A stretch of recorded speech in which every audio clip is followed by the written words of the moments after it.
బట్టలు ఉతకడానికి నా చాకలి మిత్రులు వస్తున్నారు. బంగారం చేయించుకొని పోతే నా అవసలి అన్నల దగ్గరికి పోతున్నాం. బట్ట కావాలని అంటే పద్మశాల దగ్గరికి పోతున్నాం. ఎక్కడ లేదు ఇక్కడ. ప్రతి వ్యక్తి ప్రతి దాంట్లో కూడా రాజ్య నిర్మాణం అంతా వృత్తిపైన ఆధారపడింది. వీళ్ళు లేకపోతే ఏం జరుగుతుంది? అదే గ్రామ పంచాయతీలకు పోతే అక్కడ కూడా నా బీసీ ఎస్సీ ఎస్టీ మిత్రులే ఉన్నారు.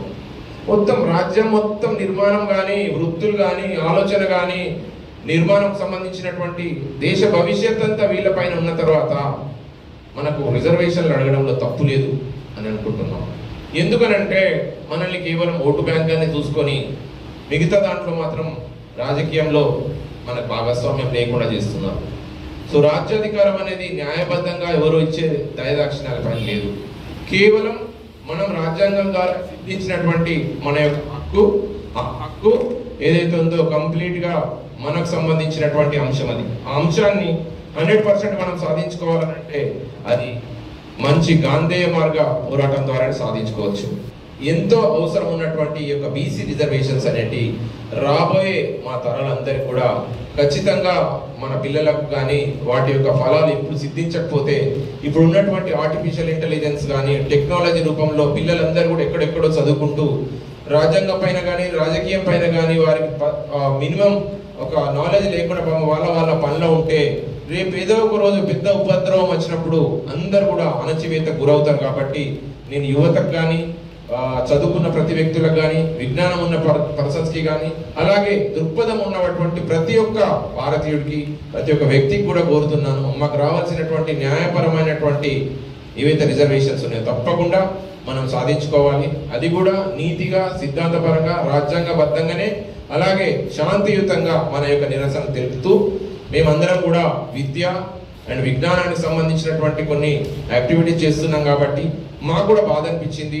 అయ్యో నా బీసీ బిడ్డలందరూ కూడా వివక్షకు గురవుతున్నారు, వారికి అవకాశాలు తగ్గిపోతున్నాయి, విద్యా అవకాశాలు ఉద్యోగ అవకాశాలు రాజకీయ అవకాశాలు ప్రతి దాంట్లో కూడా మాకేమీ ఇది లేకపోతుంది. అలాగే ఒక చిన్న విషయం నేను అనుకుంటున్నాను, నా పర్సనల్ ఒపీనియన్ లో బీసీలో ఏదైతే ఉన్నదో ఫ్యూచర్ లో మాకు కూడా బీసీ అట్రాసిటీ యాక్ట్ అనేది కూడా మా బీసీలకు కూడా మా వ్యక్తులను ఎవరైతే అనగదొక్కాలనుకుంటున్నారో లేదంటే హింసిస్తున్నారో ఎంతో బాధలకు గురవుతున్నటువంటి మా అందరి పైన కూడా ఏదైతే జరుగుతుందో వివక్షకు కూడా మాకు కూడా ఒక చట్టం తీసుకురావాలా. ఆ చట్టం కంపల్సరిగా మా యొక్క హక్కులకు భంగం వాటిల్లకుండా మా మహిళలు మా పిల్లలు మా యొక్క అణగారిన జీవితాలకు ఒక రక్షణగా నిలుస్తుందని చెప్పి నేను ఈరోజు యొక్క చిన్న ఆలోచన నాలో రేకెత్తింది. సో మమ్మల్ని ఎవరు కూడా న్యాయపరంగా నిజాయితీగా ఉన్న వ్యక్తుల మీద ఇబ్బంది చేయకుండా ప్రభుత్వాలు కూడా ఆలోచించాలి, మా పట్ల దయతో ఉండాలి. ఖచ్చితంగా మేమందరం కూడా ఈ సమాజ నిర్మాణంలో ఎన్నో కష్ట నష్టాలకు వచ్చుకొని వచ్చిన వ్యక్తులందరం ఉన్నాం కాబట్టి దయచేసి ఆలోచించాలి.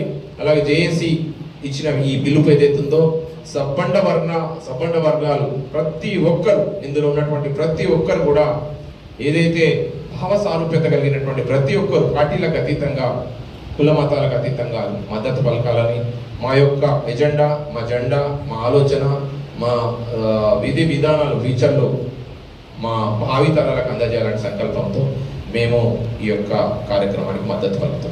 నాడు జరగబోయే జేఏసీకి సంబంధించినటువంటి ఏదైతుందో దానికి మా ఈఆర్ ఫౌండేషన్ తరఫు నుంచి ఉన్నటువంటి బహుజనులందరం ప్రతి వ్యక్తి కూడా ఈ బంధుకి మద్దతు తెలుపుతున్నాం.